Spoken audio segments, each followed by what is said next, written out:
A friend of mine showed me how to use Google Maps. I'm sure you've seen it. It lets you use satellite images to look at locations all over the world. A few years ago, I was in a car accident.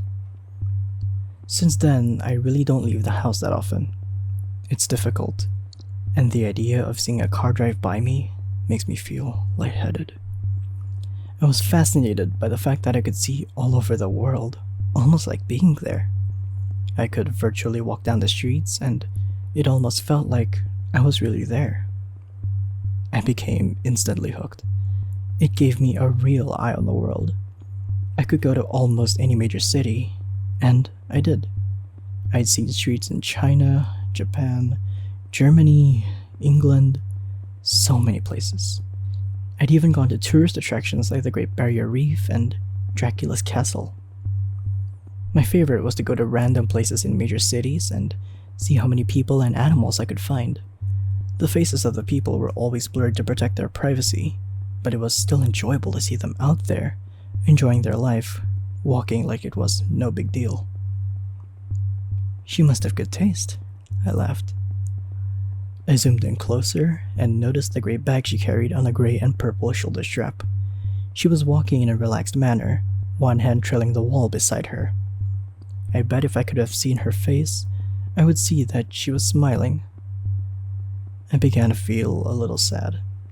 I let my hands fall into the arms of my wheelchair and looked at her for a minute more. I wished that I could be there, walking so carefree with her. That wouldn't happen though, until I died. I was stuck in this chair. I sighed and zoomed out of Tokyo. Enough of this for tonight. I turned off the computer and went to bed. I got up early and decided to look around Paris. Paris was always fun. I liked the look of the city with all of the old beautiful buildings and so many people to watch.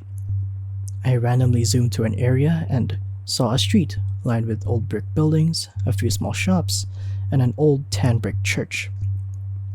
Ahead was an intersection, and dozens of people walked by. A balding businessman walked quickly past, looking back at an old woman, hair covered with a scarf, carrying a large purse. A curvy woman in black pants that were too tight stared into a store window, and two women led a group of small children around a corner. I spun the view around a few more times, and then saw something peculiar. Sitting on the bench at the bus stop were two people. One of them was a young woman with her feet stuck in front of her in a relaxed manner. She was wearing a pair of red sneakers like my own. I was startled for a moment as I noticed the black pants, white t-shirt, and black hooded jacket.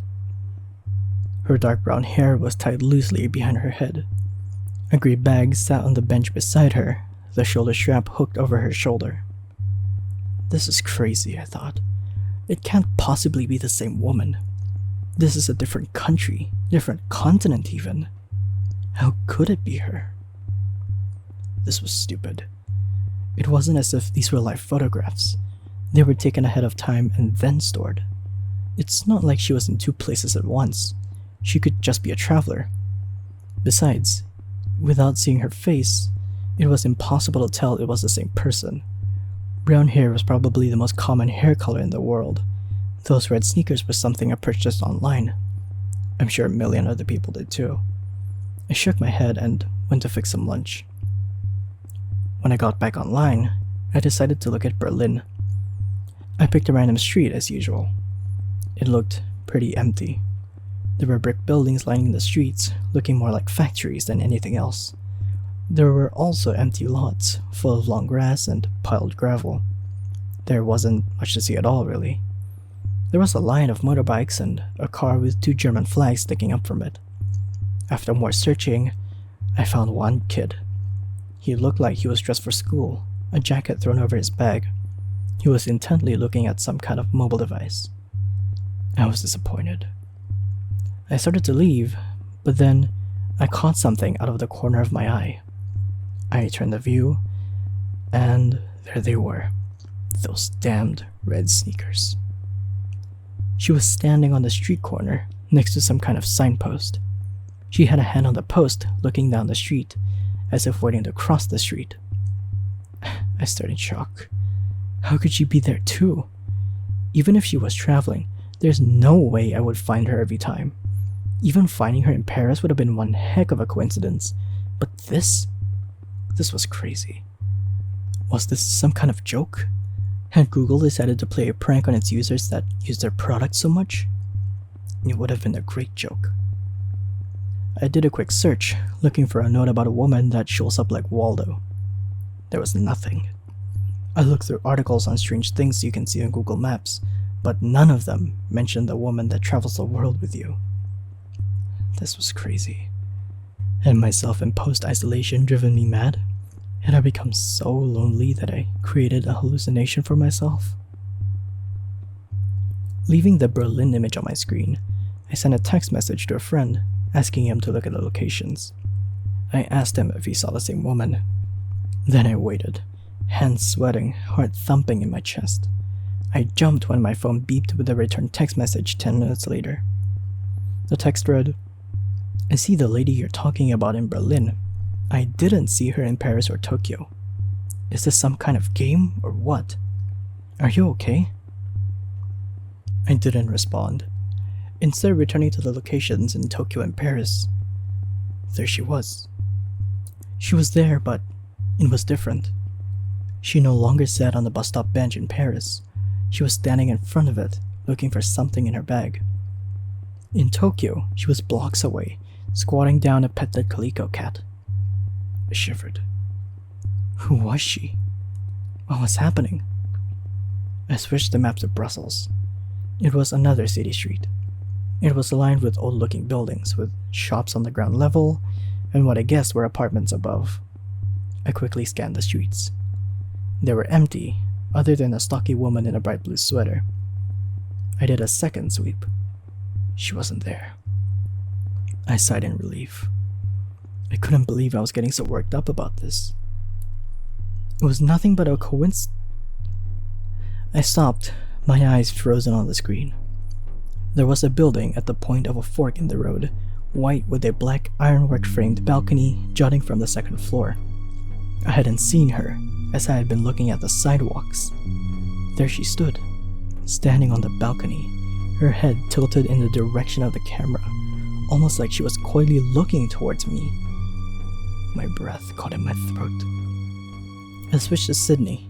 She was leaning against the wall, inside the doorway of a bright blue Carrick's pharmacy building.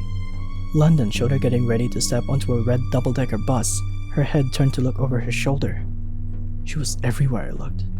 She stood on a brick sidewalk on a bridge in Venice, she walked across the yellow-barred sidewalk in Zurich, and in Hong Kong she stood between a Yingling bank and a McDonald's, adjusting the strap on her bag. In each picture she came closer and closer to looking directly at me with her blurred-out face.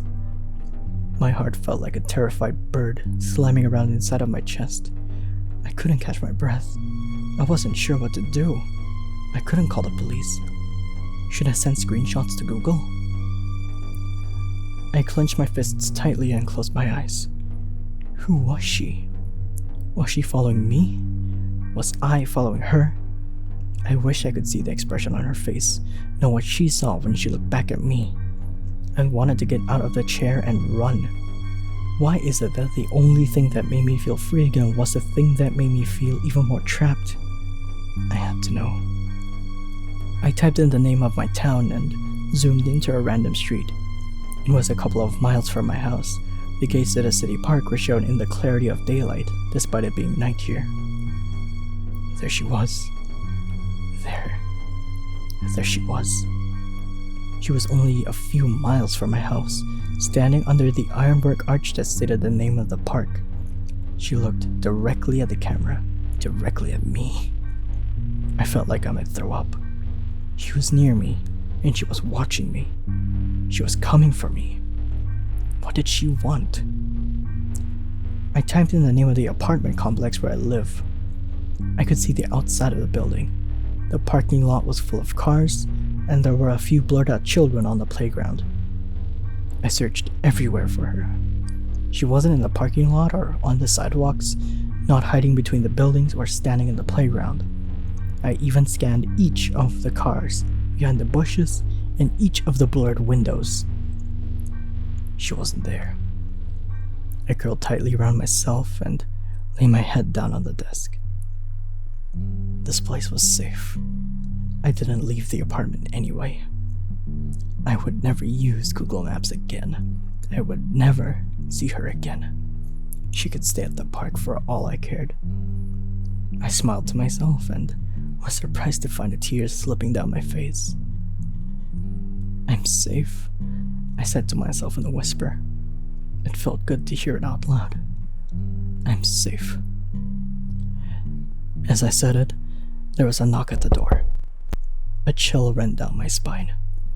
I had a camera hooked to my computer that showed who was at the front door, which made it easier for me with my mobility issues. I slowly reached for the control to show myself who was outside, but my hand trembled furiously. As I touched the control, I realized my mistake. The last of Google's images that I'd seen had only shown the outside of the building. Just the outside. I looked at the screen and saw a woman in a white t-shirt, black pants, and black hooded jacket, and carrying a gray bag with a purple and gray striped shoulder strap. Of course, there were those red sneakers. She looked directly at the camera, her face still a complete blur. As I tried to stifle a scream, she raised a hand and knocked loudly on my front door.